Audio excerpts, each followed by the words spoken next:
The story begins with a great artist, Basil, painting a portrait.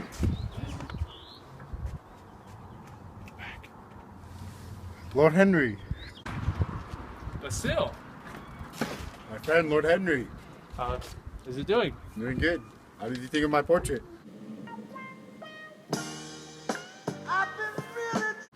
That's really nice. You should exhibit it. Nah, man. That's weird. Yeah, you did put a lot of yourself into it. May I ask, who is this man? This fine man is Dorian Gray. In fact, he's coming here today. He is. That must be him now. Yo. You must be Dorian. I am. Charming man. Yeah. Must not let this life die young. No. Dorian, my fine man. Hello, sir. How you guys doing? Yes. Dorian, you should come to me to the garden. Yeah, I'll come to you. Dorian, before you go, I must warn you, Henry's a bad influence. You know, Dorian, you're quite the handsome fellow. Thank you, sir. But I'm not gonna lie, I don't want that. You must enjoy it now because it doesn't last forever. I encourage you to live life to the fullest and always look for new sensations. New sensations such as pleasures of the flesh. To one to say. My young gents, come back to the manor. Yes, sir. Dorian, here's your portrait, all finished. Such beauty. If only it can age, and I young forever. Later that day, Lord Henry goes to see his uncle to learn more about Dorian Gray. Uncle, how's it going? Good, how are you? Cool. Do you know anything about Dorian Gray? Dorian Gray? His mother married a tyrant and his family has a very, very dark past. Shortly thereafter, Lord Henry goes to dine with several of London's elite upper class, Dorian included. Lord Henry scandalizes the group by going on at length about the virtues of hedonism and selfishness, and mocking his aunt's philanthropic efforts. He insists that one's life should be spent appreciating beauty and seeking out pleasure rather than searching for ways to alleviate pain and tragedy. Days go by. I have fallen for the love of my life. Oh, do tell me more. Oh, Sybil her name, listen. Tell me all about it. Sybil. Well, how'd you guys meet? I met her by my eyes meeting hers. I went for a walk, and I was going to go see a play. The play was phenomenal. I remember looking at the actress, and I was like, wow. Romeo, so gorgeous. Romeo, so perfect. Romeo. She was amazing. So Juliet, not her.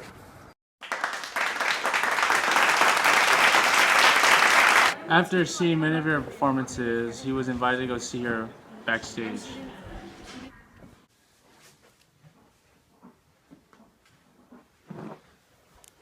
Oh, you startled me. Your performance was amazing, to say the least. You are one of a kind. Take this gift as a token of my love. This is sudden, but you are so handsome, and I love you too. And we have met, and her name is Sybil. And she dances, and she sings. Are you talking about the actress? The actress, dancer, singer, Sybil. To perform, we must go watch her perform. We shall. Weeks later. Oh, what is this? A letter! Lord Henry received a letter from Dorian saying that he's engaged to Sybil. After announcing the engagement, Sybil's family are not really with it. They think that Dorian's intentions on marrying her are wrong. I don't trust Dorian. I don't think you should be with him. But I love him. I honestly don't think he's good for you. I don't care! Oh my god, why are you acting so Because I... Dorian brings his fellow friends to watch Sybil Romeo! reenact Romeo and Juliet. Where'd you go? Her horrible performance embarrassed him in front of all his friends. And then she said she was good. She was, and she had my heart, but no longer shall she have my heart. Dorian decides to talk to her backstage. He tells her that it's over and that he was only in love with her acting, not her actual self. This really upsets Sybil. After coming home, he noticed that the portrait has a weird look to it. He notices that the portrait had a faint snare. So he carves it up and he goes to bed. The next morning. Dorian, did you hear the news? What news? Sybil, she's dead. How? Sit down. Lord Henry settles him down and tells him the story of how Sybil commits suicide the night before. Yeah, this is how she died. Yeah. It's not your fault. How?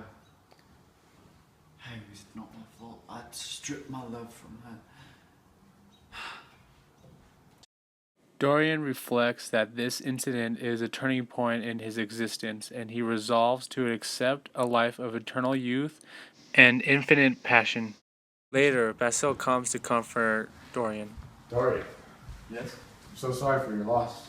Lost. Sybil. Civil? Who's that? Who's that? Henry's changed you. You're going down a dark path. You're jumping to conclusions, please. Okay, I forgot. I kind of need the portrait back because I wanted to display it. I kind of don't really care because, After Basil leaves, Dorian decides that he must hide the painting in the abandoned room upstairs. You two hide it now. Find a place. There's a room somewhere. Hide it now. Dorian tells the men to take the portrait upstairs into the abandoned room, where hopefully nobody's eyes will ever see it again.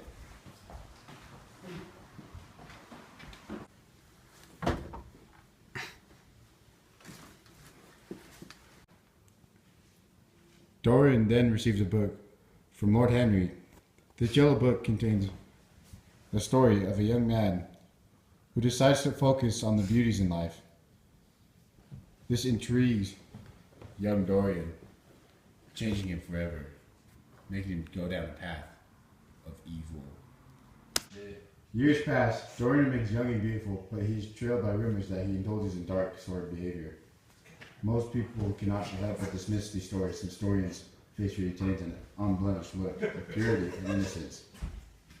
Dorian devotes himself to the study of beautiful things, perfumes and their psychological effects, music, jewelry, embroideries, and tapestries. Dorian continues to watch the painted image of himself age and deteriorate.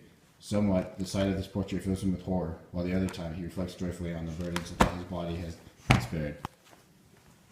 Days later. What's up? It's me, your friend, Basil. Oh, Basil, what's up? Please, may I see the portrait of yourself? Basil talks to Dorian about all the rumors he's heard and tries to tell Dorian to use his considerable sway for good rather than evil. Would you like to see my soul, Basil? Excuse me, Dorian? Come with me, come with me. Remember what I told you the first day that you gave me that portrait? Yeah, what about it? Well, here's my soul. My portrait? What have you done to my portrait?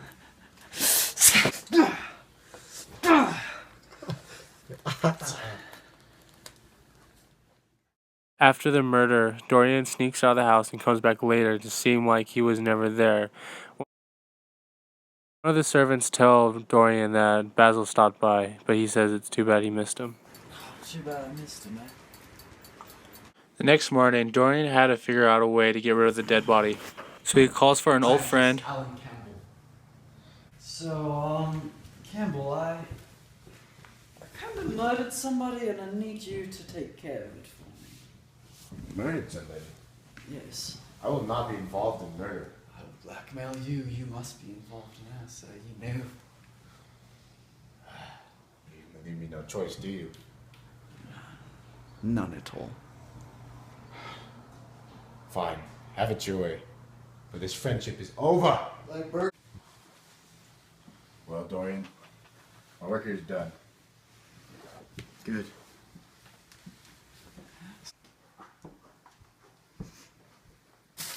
After Alan cleaned up the crime, Dorian noticed that the picture changed once again. He noticed that there was blood on his hands. Later on at a party, I wonder when Lord Henry will arrive. No! For that he is.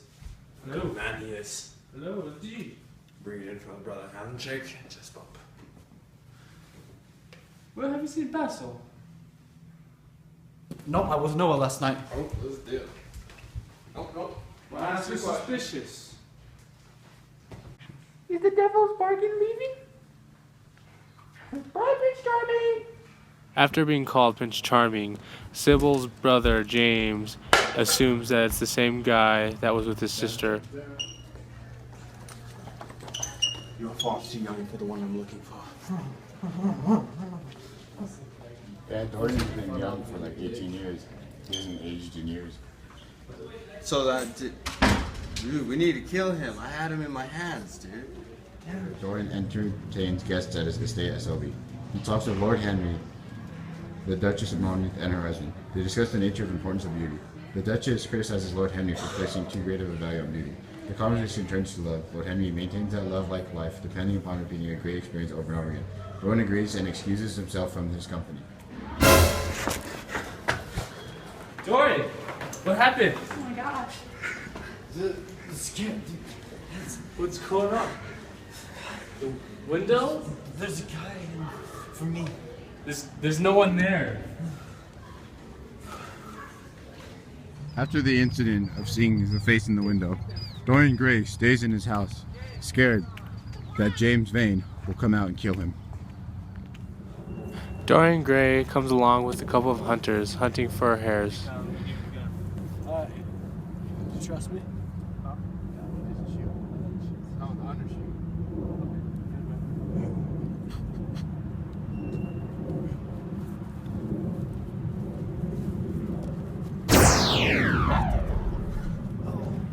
The hunter shot somebody. As Dorian Gray goes to examine the body, he realizes that it's James Vane. After realizing this, he begins to cry of joy, knowing that he's finally safe. Days later, Dorian visits his good friend, Henry. I want to be a more virtuous person, a better person. And whatever a better person is, it's what I want to be. It's absurd. We are higher class. We are the over conversation there. ends Why would you when want Dorian to asks a be weird such a- question. Killed Basil. What does that make me? I don't believe that. People like us, we wouldn't do that. It's absurd. We wouldn't, would we?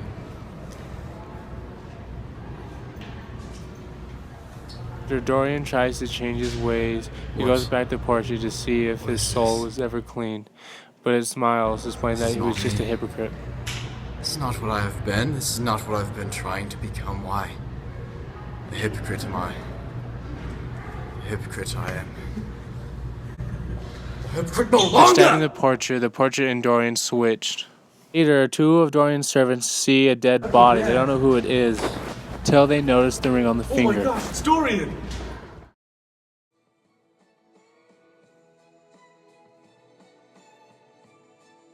Amazing to say the least. You are one of a kind. Dude, we need to kill him. I had him in my hands, dude.